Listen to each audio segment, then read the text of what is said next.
Alors, bonjour à toutes et à tous. Bienvenue à cette table ronde sur l'affaire en cours, l'affaire Lafarge.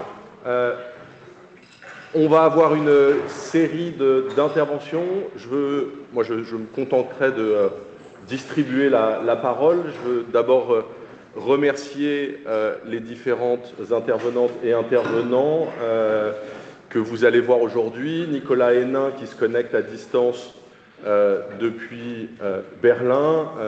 Ensuite, on aura une table ronde. Je suis en Mauritanie. Ah, je suis en Mauritanie. Voilà. J'ai bougé. L'emploi du temps change en permanence. On aura ensuite des échanges croisés entre Anne-Laure Chaumette, qui a disparu, mais qui est professeure de droit ici, et Anna Dimitrova et Elisabeth Gressieux, qui se connectent à distance, qui sont à l'ESCA, et on aura une conclusion par Clémence, qui est ici présente. Je vous présenterai les gens au fur et à mesure.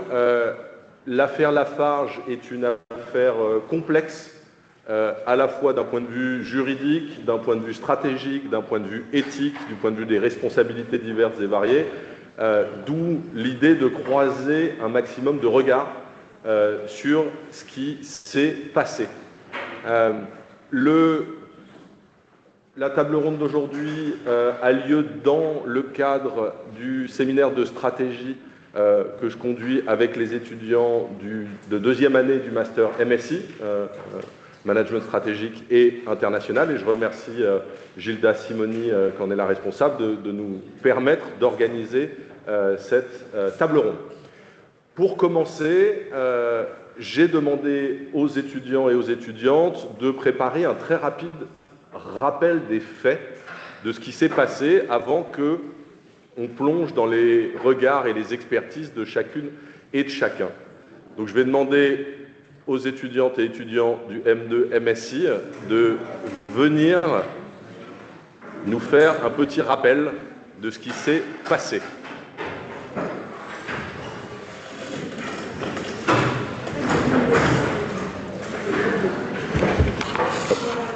J'ai juste à le brancher ? Ouais, normalement.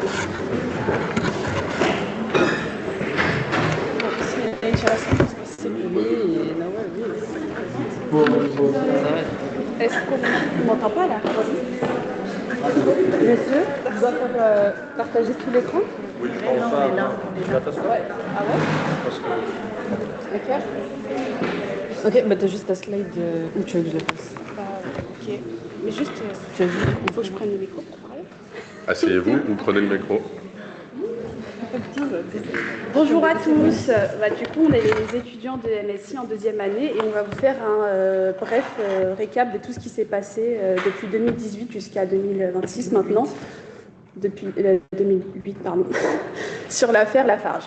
Alors tout commence du coup en 2008 lorsque Lafarge décide d'investir en Syrie dans une cimenterie, dans une ville qui est au nord, elle s'appelle Jalabia. Et pour investir dans cette cimenterie, il commence d'abord par acheter le groupe Orascom, pour pouvoir accéder à la cimenterie. Il faut savoir que le groupe il a investi environ plus de 800 millions de dollars et il compte bien faire de cette usine une industrie principale de cette région.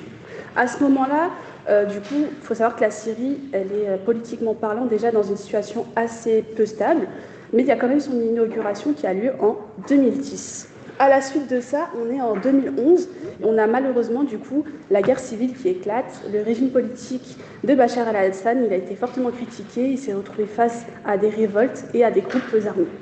Malgré tout ça, on a le groupe Lafarge qui décide de maintenir la production de son usine, tout en sachant que la plupart de la population, de ses salariés, vivait à Mandjib, donc à plus de 60 km de distance de l'usine. Ce qui fait qu'à partir de ce moment-là, les salariés se sont retrouvés contraints à devoir faire des contrôles, des checkpoints quotidiennement, à prendre des routes assez dangereuses. Mais ça n'a pas été un souci pour Lafarge puisqu'il a décidé tout de même de maintenir la production de son usine. On arrive maintenant en 2012. Je vous laisse regarder sur la prise. On a, à partir de ce moment-là, le départ de certaines entreprises françaises, donc Total, Air Liquide aussi, mais Lafarge, il est sur sa ligne directrice, il décide de maintenir tout de même la production de son usine.